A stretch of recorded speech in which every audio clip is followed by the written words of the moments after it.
Okay, who should Hi go first? everybody. This is Zen Honeycutt. Hi everybody. Coming at you from Southern California. Thank you very much for being on the Hangout with us today, and for those of you who are watching afterwards, thank you for taking the time. This is a really important Google Hangout that I thought we needed to have as soon as I talked to Dr. Matt Buckley from Austin, Texas. He's been practicing there for 12 years. Say hi to everybody, Matt. Hi there. All right, and also I asked Jennifer Kozak to come on as well. She has this great book called Healing Without Hurting that just came out, and I'm in the process of reading. And I thought she could ask Dr. Buckley some questions that would be from a different perspective, more from the health practitioner's perspective and the mother of a child with health issues that would be a little bit more informed than my questions. But I intend to have it be clear how Dr. Buckley is going to describe to us how the gut bacteria is directly connected to the brain and how glyphosate can impact both of those areas. So this is a really important thing for all of us moms and parents and anyone to understand, considering that glyphosate is sprayed on 80% of genetically modified foods, and genetically modified foods make up 80 to 90% of our crops. In addition, glyphosate is sprayed on many crops as a drying agent before harvest. So unless you're eating organic food, you are very likely consuming levels of glyphosate that are far above what has been shown to destroy gut bacteria. So this is an extremely important topic. But before we get into it, I'd love to have you, Dr. Buckley, introduce yourself and explain a little bit about your background. And Forrest, please. Okay, so I started my practice in 2002 after graduating from Logan College of Chiropractic. And I got into the field of natural healthcare because I had my own health complaints that were being and maladdressed by the conventional medical system. Specifically, I was dealing with chronic fatigue and fibromyalgia. And once I got into chiropractic, I kind of recognized that there were some good things in there from a structural standpoint, but there were some limitations to how well it was going to help me deal with my problems. So I had to dig deeper into the realm of nutrition and functional medicine, as well as energetic medicine. And so the route that I took helped me to really uncover many of the things that not just I was dealing with, but what a lot of people are dealing with. And fundamentally, the big issues that were driving my problems tended to stem from immune dysregulation that was fundamentally coming from the gut, the adrenals, and thyroid. So when you start to look at the significance of how the gut ecology can be disrupted by things like glyphosate, you can begin to recognize just how devastating that can be for so many people. I had to work really hard to get to the point where I'm at to understand the things that I do, and frankly, most people don't have that time. They don't have the luxury of looking at all the different angles that are contributing to some form of chronic illness. And it's really chronic illness that tends to be the big driver of healthcare complaints right now. So you can't really escape looking at what it is we're putting in our body and how that may be disrupting what is essentially our immune system, because our gut is effectively our immune system. So anyway. Yeah, and it's an important point is that our gut is essentially our immune system. Yeah. And we have a PowerPoint that I'm going to, a little video that we made that we're going to show for you to go over and discuss in a few minutes. But first, let's introduce Jennifer. Can you say a little bit about your background, please?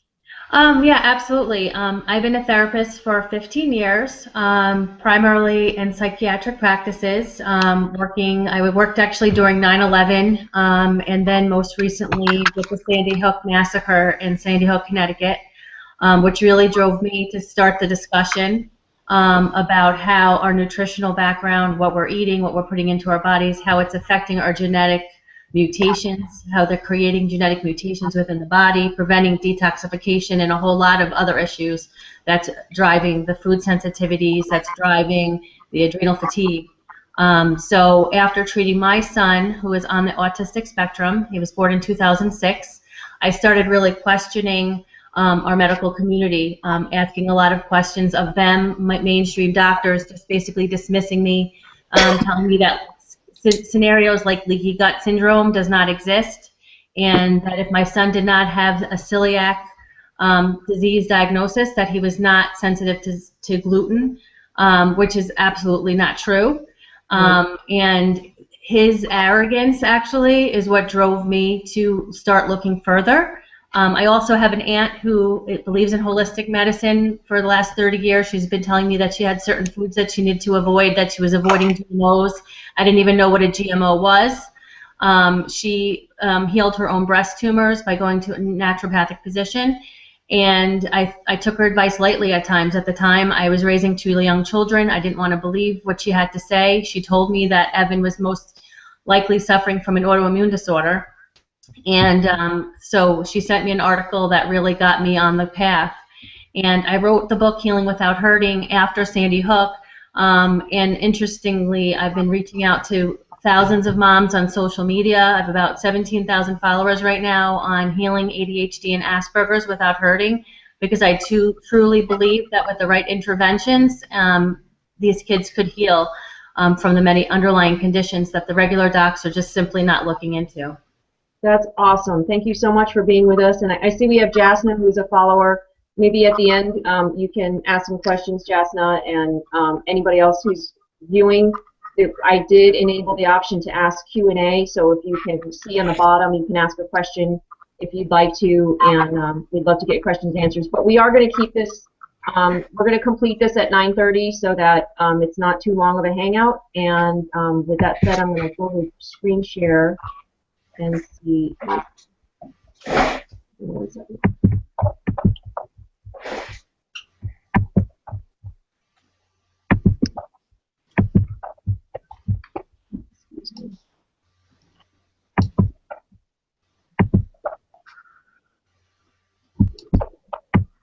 And the screen share is okay. Here we go.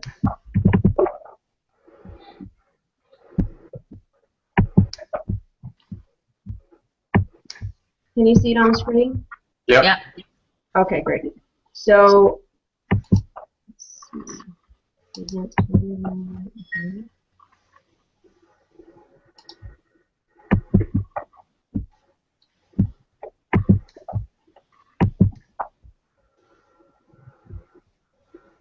thank you for preparing this. All right, so I'm going to hand it over to you, Matt, and you can share. Okay, so the first thing is that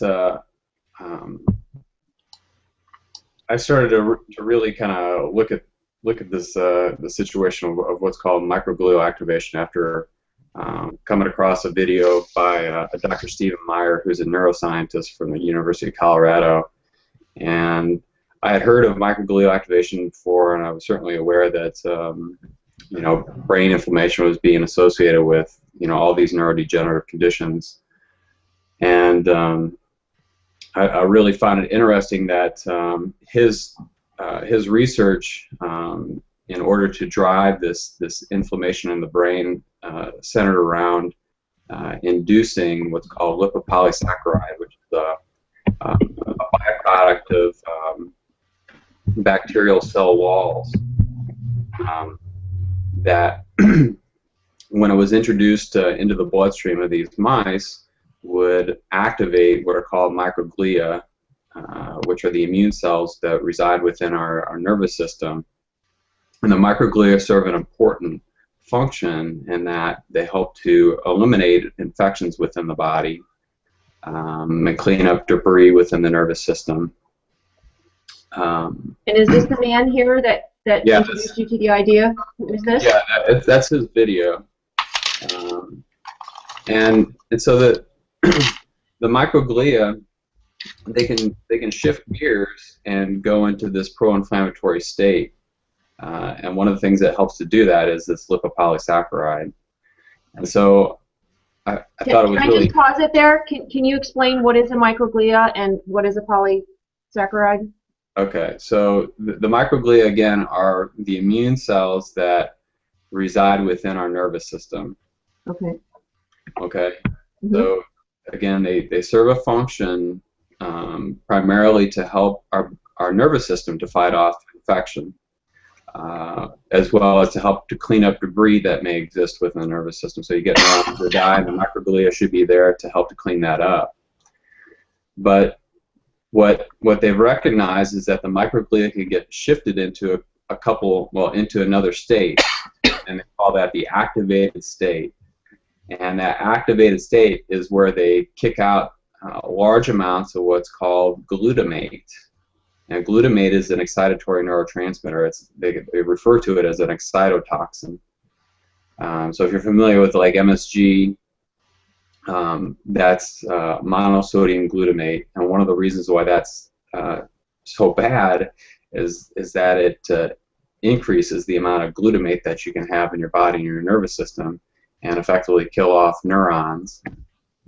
So one of the things that they're using as a standard agent in the research to understand this microglial activation is this lipopolysaccharide. Okay, and lipopolysaccharide is effectively the cell wall debris from pathogenic bacteria. So that's Okay. That's the gist right there. Okay. Okay. Okay, I think so. Yeah. And well, actually, could you say a little bit more about the lipopolysaccharide? Well, there's not much more to say about it except to say that it's a component of pathogenic bacteria. It's a component of the cell wall of the pathogenic bacteria, and all bacteria, pathogenic bacteria, are going to contain some lipopolysaccharide. So, if you have elevated levels of lipopolysaccharides, you likely have elevated levels of pathogenic bacteria. Yeah. Okay. Okay, got it. All right. So sorry, I'll let you keep going. Okay. Here we see glyphosate on wheat, elevated levels. Okay. Yeah. So you can see that that there's been a high amount of glyphosate that's been increasingly being sprayed upon the wheat crops, and so we also have evidence to show that the food itself is accumulating some of this residue of this Roundup. So we know that we're consuming it if we're consuming genetically modified food. And so if we're consuming that, one of the things that's actually been demonstrated is that will shift the ecology within our intestines to become dominant in the pathogenic bacteria. And so if you become dominant in that pathogenic bacteria, inevitably one of the things that will ensue is a breakdown in the lining of the intestines that will come from the production of this lipopolysaccharide from the pathogenic bacteria. So if the pathogenic bacteria are there and they're producing the lipopolysaccharide and they're breaking down the lining of the intestines, and that lipopolysaccharide is entered into the bloodstream, the research is really clear that that signal will be transmitted up what's called the vagus nerve into the brain, which will stimulate the microglia within the brain to go into that active state, that activated state.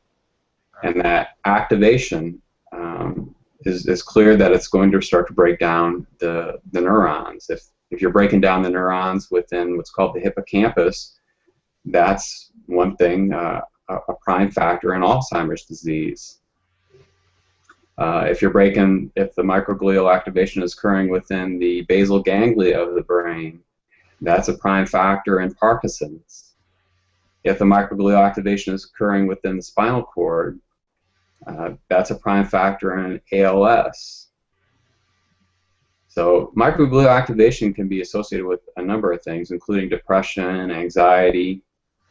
Certainly anxiety. Anxiety is one of the biggest ones too, and it shouldn't surprise anybody because one of the main factors for anxiety is an excess of glutamate and a deficiency of GABA.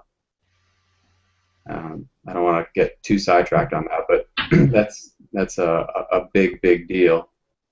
So. So the issues you just mentioned, the conditions you just mentioned, are depression, anxiety, Parkinson's, Alzheimer's. What else? Autism, for sure. Autism. Yeah. Any, I think you could probably tie it back to just about any neurological condition that exists. MS, for sure. Um, so, yeah, I want to be clear. There's a couple other factors that are known triggers for the microglial activation. It's not just lipopolysaccharide that does it. There's interferon gamma that's known to do it, and I can't remember the other one right off the top of my head that have kind of become standard agents for doing it. But the And how are those other triggers introduced into the body? Well, with the interferon gamma, you're looking at what are the factors that may drive interferon production, and interferon is going to be more related to probably a viral infection. I haven't done enough to really look at the mechanisms and how they're using interferon gamma to really study microglial activation. I know there's studies that are out there, but I spent most of the time researching the lipopolysaccharide because that was really the closest, the clearest evidence that we could find for, how glyphosate may alter the ecology and be connected to the microglial activation.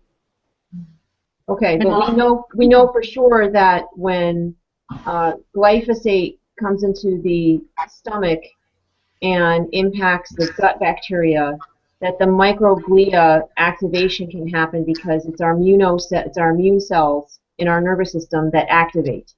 And then how is that, can you tell us again, how is that connected to the lipopolysaccharides? Okay, so to be clear, Mm-hmm.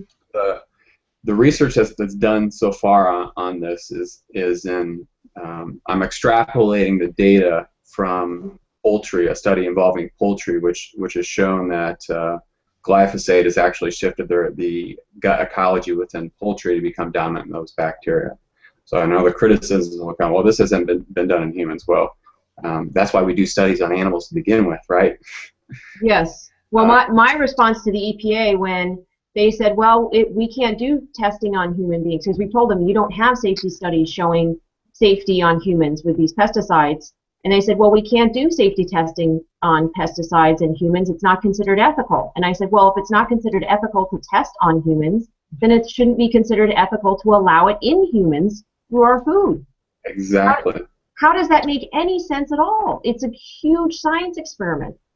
Right. So, yeah, so we know that the study that you're mentioning is the Carusco study, correct? With the chicken bacteria, how glyphosate destroyed the gut bacteria in the chickens? Correct. Okay, and what we're looking at for our viewers to see here is these are a variety of different studies that you have reviewed, right? And this is what they're looking at as we're talking, right? And how it's connected to Alzheimer's and Parkinson's and all kinds of different issues. But if you want to see the Carusco study, you can go to Moms Across America and go to data and scroll down to glyphosate, and you can see the study for yourself. And in this study, it shows that glyphosate destroys the gut bacteria of chickens, which are the size of a newborn, at 0.1 parts per billion. And what should be clear is that what is on our food is anywhere from 0.2 parts per million on berries, which absorbs the glyphosate through the soil, or up to 3 to 5 parts per million on sweet potatoes and regular potatoes. And on our oils, which are condensed versions of the grain, which the grains are allowed 400 parts per million. And in the oils is up to 40 parts per million of glyphosate. So this is what we're consuming in our food. And then what happens, tell us again, what happens when the glyphosate goes in our gut and destroys our gut bacteria? Okay, so when it destroys, it has a tendency of destroying the beneficial bacteria. That's what the study showed. And as it destroyed the beneficial bacteria, you had an increase in the production of the bad bacteria that you don't want. Some of the toxic Clostridia species. There's some studies showing that Clostridium botulinum infection is occurring more pronounced in farmers, which is kind of interesting, I thought. But so when you get these pathogenic bacteria to become overgrown. Inevitably, what you're going to have happen is that they're going to die off, and they're going to release their waste products. I mean, when you get sick, the big thing that tends to make you sick tends to be the waste products that these microbes produce, along with the immune system response to them. And that's what makes you feel not so good. So the lipopolysaccharide that's released by these pathogenic bacteria is a known agent to break down the lining of the intestines. And when the lining of the intestines becomes broken down, that lipopolysaccharide can enter into the bloodstream, which alarms the immune system. And the immune system will respond to that by secreting what's called interleukin-1b. It's a it's called the cytokine. And when that occurs within the periphery of the body, and this is what Stephen Meyer's research showed really clearly, was that when that occurred anywhere in the periphery of the body, that signal will be transmitted through the vagus nerve, which is a nerve that communicates between our brain and our gut, and that would be sent up into the brain, and the brain would actually cause the microglia to secrete their own interleukin-1b along with the glutamate, and the glutamate will break down the neural cells. That's it. Oh, wow. Okay, so Jennifer, do you have any questions about this process? Well, my theory too, when the gut bacteria disrupts the intestinal lining, what ends up happening is, things start leaking into the bloodstream, like Matt had said, and including foods that would otherwise be benign. And we're seeing such an explosion of food sensitivities. Obviously wheat and dairy both have been completely modified, and that's part of what's causing the severe allergic reactions, in some cases anaphylactic reactions. For lots of other people, they have extreme food sensitivities that are going undiagnosed, that are causing also brain fog, anger, depression, psychosis, and a lot of other issues as well. So, for example, my daughter, who's totally neurotypical, she eats an ice cream cone. She is a disaster. We had to actually pull dairy, gluten, and egg from her, and her whole mood changed. So, my question to Matt too would be, like, of course, the explosion of allergies. Is there studies that show, and I've seen some of them that show that the explosion. We can all admit that something's happening in our world because everyone's allergic to peanuts. Who ever heard of such a thing? And doctors' offices are lined with EpiPens now. So that's the answer. That's the medical community's answer. Well, we'll just fix it with the Band-Aid. We'll just address the symptom, and we're never really understanding what the root of that is. And I really do believe that these pesticides are destroying our intestinal system. Also, in my theory too, is why some children are reacting to vaccines more often than not. I mean, obviously there's been an increase of vaccines, is another problem. But I think also, what came first, the chicken or the egg? Is it because we're destroying our intestinal system, so our bodies, for all the poisons that we're constantly bombarding it with, it just can't stand one more thing. It's just one more thing. So I didn't know if Matt had anything, talk about, that. I got a lot to say. Okay, so when your beneficial bacteria become less pronounced and the bad guys start to grow up, people aren't just eating, just healthy foods. They tend to eat a lot of the foods that will tend to cause an overgrowth of yeast and candida also. And when you start to have a candida overgrowth, one of the things that is shown to occur from candida overgrowth is that you'll tip the scales and the immune system becomes what's called Th2 dominant. Okay, so Th2, that's where your B cells are activated. And when you're looking at what's a prime mechanism by which vaccines are intended to work theoretically, well, the idea is that you're going to introduce the body to an antigen, which is going to cause an increase in B cells.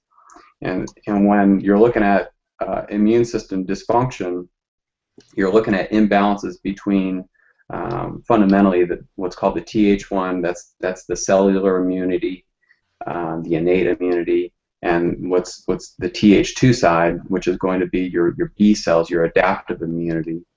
Mm-hmm. So bottom line here is that glyphosate, as it shifts the beneficial bacteria to become less dominant and in favor of these pathogenic bacteria, and people are consuming these grains and the sugar and the amounts that they're doing, they're going to get an increase in fungus and yeast overgrowth along with that. And so the ecology is primed to become dominant in this Th2 reaction. And so once you're dominant in that Th2 reaction and the immune system's on guard, the B cells are on guard like that, and you're injecting into the body some proteins from peanuts, because they commonly use peanut oil in these vaccines. In my opinion, that's where the hypersensitivity is coming from, the peanut allergies. Wow. Okay. So I had no idea that they use peanut. all of those things that I just discussed will further break down the lining of the intestines. And when you break down the lining of the intestines, that's fundamentally where these food sensitivities are going to come from. But it's not just the food sensitivities that are going to come from that. What you're going to get from that is something called microbial translocation, which is where the microbes that are in the intestines, were intended to be in the intestines, are going to migrate into the bloodstream, and they're going to go find home on tissues. Okay? And that is going to alarm the immune system, go deal with that problem. And one of the things you're going to get with that problem is you're going to get autoimmunity. Is this so? In autoimmunity, is that when people start showing up with eczema and psoriasis and skin issues? No, psoriasis. Psoriasis is an autoimmune condition for sure. Okay. That means that your immune system is attacking itself. Oh. Yeah. Yeah. So, and what do you see? So, first of all, I just want to back up a little bit. You mentioned when people are eating GMO foods that they're getting more glyphosate on it. I want to reiterate again that wheat is not supposed to be GMO right now. They spray glyphosate on wheat as a drying agent right before harvest, and that it is soy and corn that is predominantly GMO in our foods. Yes. However, you don't have to just eat GMO foods to get glyphosate. Like I said, they're spraying it on wheat and legumes and peas and tea, spearmint, peppermint, I mean all kinds of foods as a drying agent. So this is why it's so important to eat organic. Is that the primary thing that you would advise or that you do advise to your patients then, is to start off is to eat organic, or what do you mostly I recommend people eat an organic Paleolithic diet. And the reason why I recommend that is because you're going to remove the grains, which are going to tend to feed the yeast and fungal overgrowth and the pathogenic bacterial overgrowth that tend to be there, okay? Because they feed off sugar and carbohydrates. Right. So if you're eating paleo, you're eating protein and good fats and plenty of vegetables, you're going to go a long way towards preventing that overgrowth. Because you'll never be able to turn around a chronic illness situation if you do not get the gut ecology in balance, okay? So that's the diet that I recommend that people go on. And would you recommend a probiotics, and are there better probiotics than other probiotics? Because I know you hear probiotics a lot, but I know ones at CVS are not exactly probiotics we should be taking in. So do you have any suggestions for that? Well, I'm about individuality when it comes to taking things, but in general, if you take like a broad spectrum probiotic, and there's a number of them out on the market, that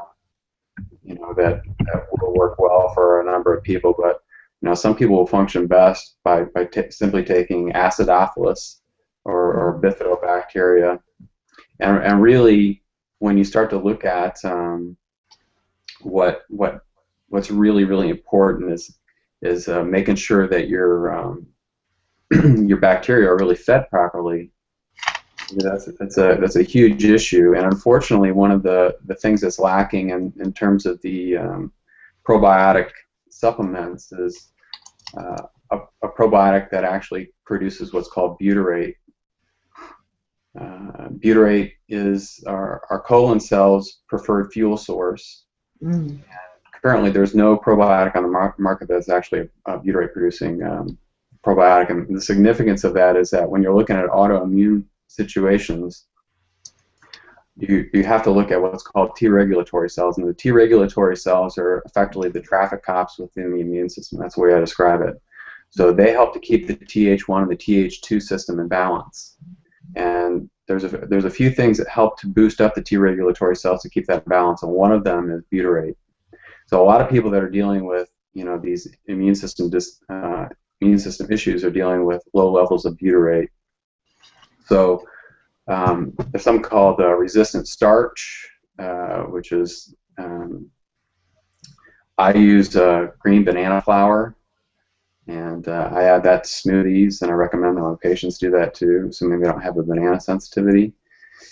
And that's been shown to feed the butyrate-producing bacteria to help to raise those levels. Does raw organic sauerkraut help feed butyrate?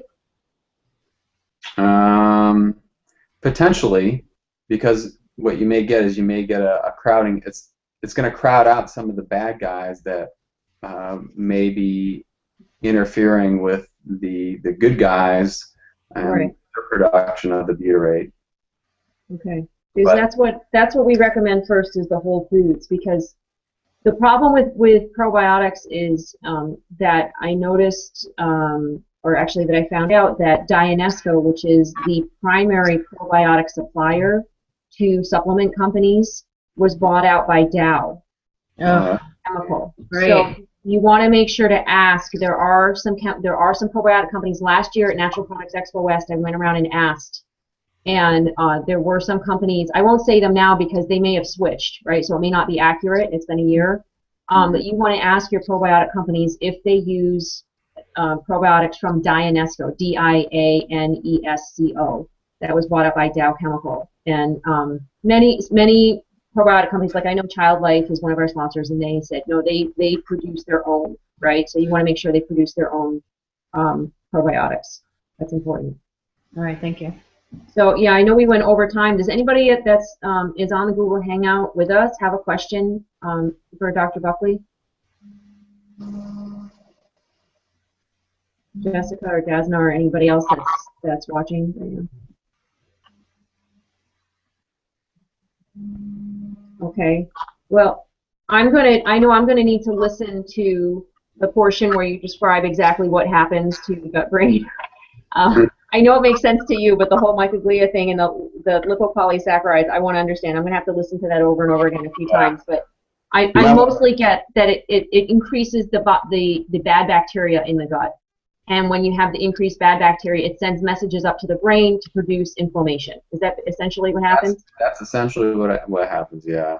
Okay. All right. So we want to make sure we reduce the bad bacteria in our gut by eating organic food, a paleolithic diet, by reducing the grains, because the grains feed the bad bacteria, right? Like, for instance, my son had to eat no sugar when he had Clostridia and fungus, and we switched to all organic, and he got better within 6 weeks.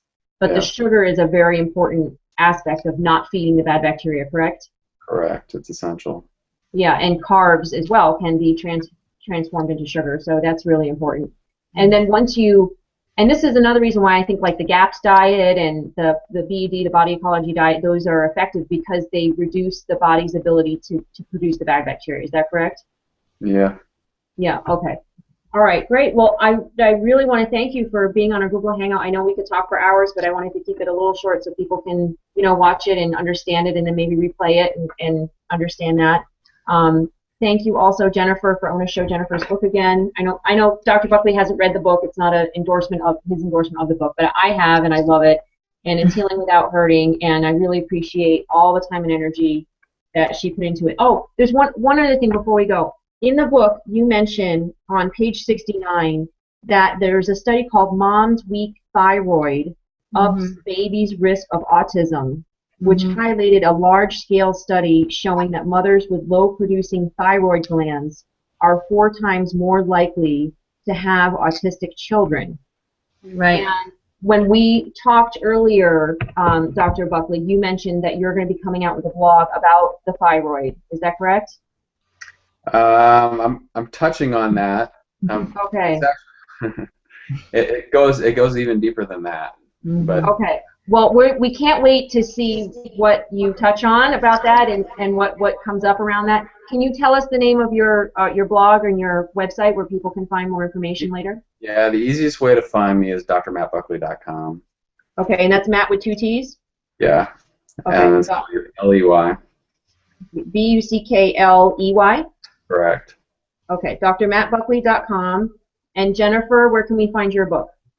It is on Amazon, Barnes & Noble. I think people are selling it on eBay. I don't know. It's available at pretty much everywhere. And if they want to go to on Facebook, Healing ADHD and Asperger's Without Hurting, and I'm also at www.healingwithouthurting.com if they want to hear more of my story. Awesome. Thank you very much, both of you, for being on the call, and thank you for your contribution to humanity through researching and connecting the dots and sharing with people this extremely important information. I think essentially the survival of the human race depends upon us taking care of our gut bacteria. I agree. I agree. So, thank you, everybody, for being on the call. Bye-bye. Bye-bye.